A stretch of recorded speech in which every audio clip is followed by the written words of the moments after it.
Hi there, my name's Patrick and I'm here to show a little tutorial video on how to build a gingerbread house for the Friends of Wausau Historic Landmarks Gingerbread Contest. We want to thank Rise Up for letting us use their creative space, and I'll just kind of walk everyone through the process.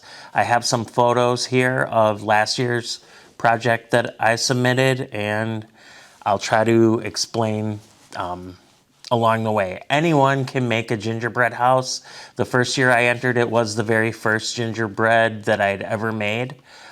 So use your creativity, and it's a lot of fun. So please give it a try.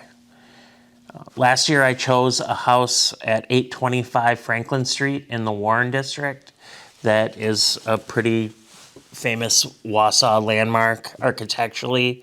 You'll want to pick out a house that you're interested in, and there's several. Or you can also do a public building or a church, anything downtown.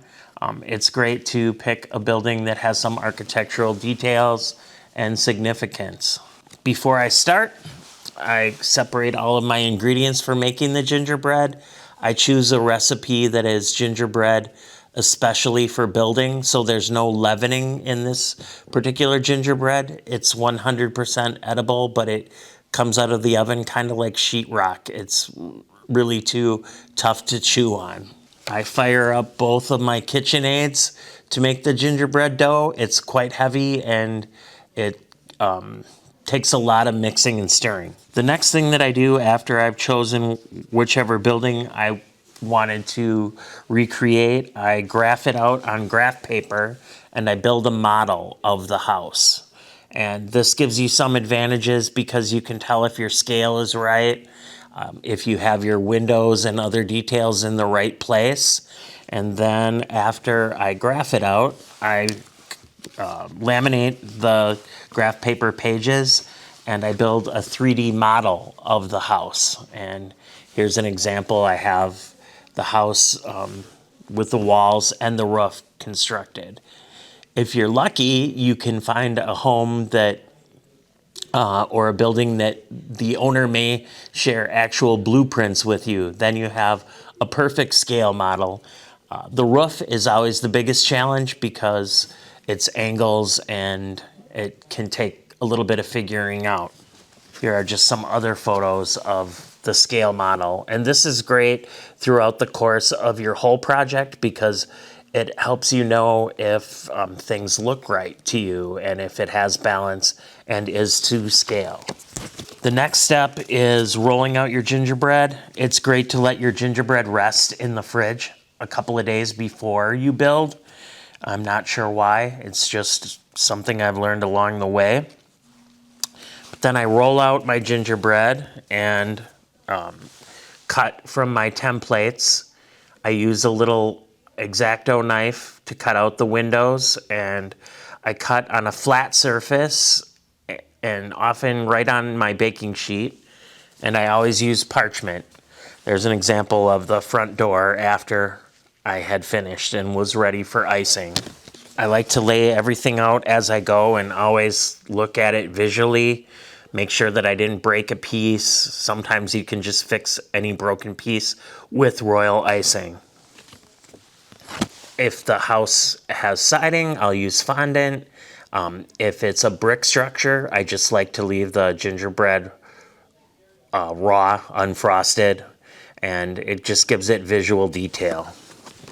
I have used that styrofoam board that lots of artists use to back a painting or a print that they have framed, but I like to use it as my gingerbread board because I can cut it with a knife, and I glue a few layers of it together. It's very sturdy and it's light because when you're done with a gingerbread project, they weigh a lot more than you might think. Here's an example of some of the pieces on baking trays. I also use silicone bake liners. They're great because you don't have a lot of paper waste and nothing ever sticks to them. Here's a couple examples of templates that I've cut the doors and windows out of before baking.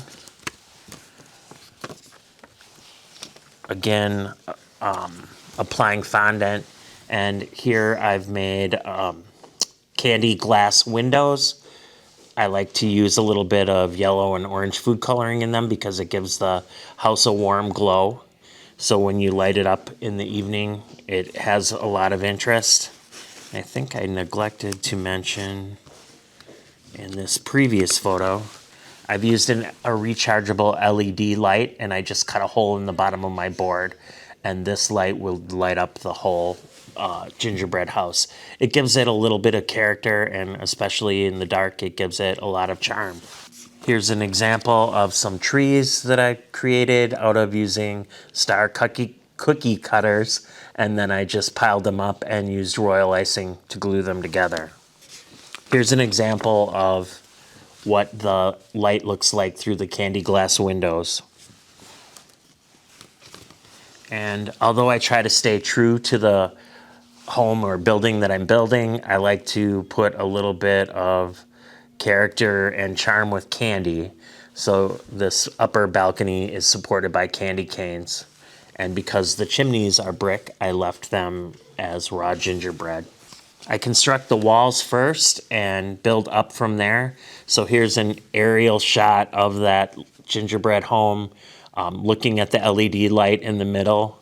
And if you can notice, you see all the royal icing in the corners. Royal icing is incredibly sturdy, and it really makes your gingerbread house stay together. It's like concrete when it dries, so it's really a great material to work with. Here's another example of a tree made out of gingerbread with little star cookie cutters stacked up, and then a little royal icing around the edges to give it some character. And then here's the finished project. I use little candy wedges for dormer windows. I've got gumballs on the light posts, which are sticks of black licorice, some gumdrops on top of the chimneys, just for a little color. Here's some other views from around the gingerbread house that's at 825 Franklin. It's a neoclassical revival style, so it really needed to be white. You certainly are free to use any color you would like. You can see some of the detail in this photo, the royal icing in the corners of the roof panels. If you're a little off with your model or your templates, you can just squirt in some more royal icing and no one can even tell that you made a mistake. Here again is what it looks like lit up in a dark room. And it'll also make your house smell amazing because gingerbread smells really good, and there's vanilla in the royal icing, which also smells great. There's a picture of me with my blue ribbon from last year and a picture of the finished gingerbread house. So I would encourage everyone to participate in the Friends of Historic Wausau Landmarks gingerbread contest. It's a lot of fun, and it's a nice group of people to spend a Saturday morning and afternoon with. Thank you.